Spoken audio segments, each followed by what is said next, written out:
Praise lord, వందనాలు. ఎలా ఉన్నారు? ఈరోజు ఈ సమాజంలో మనం జీవించడానికి ఎన్నో పనులు చేస్తూ ఉంటాం కదండి, ఎన్నో వృత్తులు చేస్తూ ఉంటాం కదా.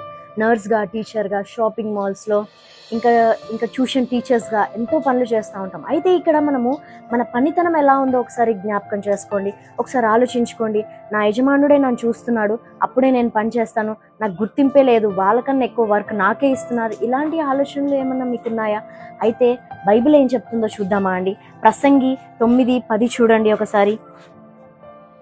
చేయుటకు నీ చేతికి వచ్చిన ఏ పనినైనాను నీ శక్తి లోపం లేకుండా చేయము. ఎలాంటి పని అయినా, what ever the work is, ఎలాంటి వర్క్ అయినా నీ చేతికి వచ్చినప్పుడు 100% ఎఫెక్ట్స్ నీవు ఇవ్వాలండి.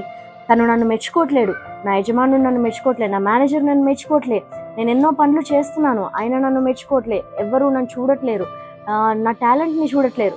ఎవ్వరి కోసం పట్టించుకోకండి, దేవుడి కోసమే పట్టించుకోండి. ఆయన చెప్పిన మాట ప్రకారం నీ పని నువ్వు 100%గా కంప్లీట్గా చెయ్యి. ఆయననే నిన్ను దీవిస్తాడు, ఆయననే నిన్ను హెచ్చిస్తాడు. ఆమేన్.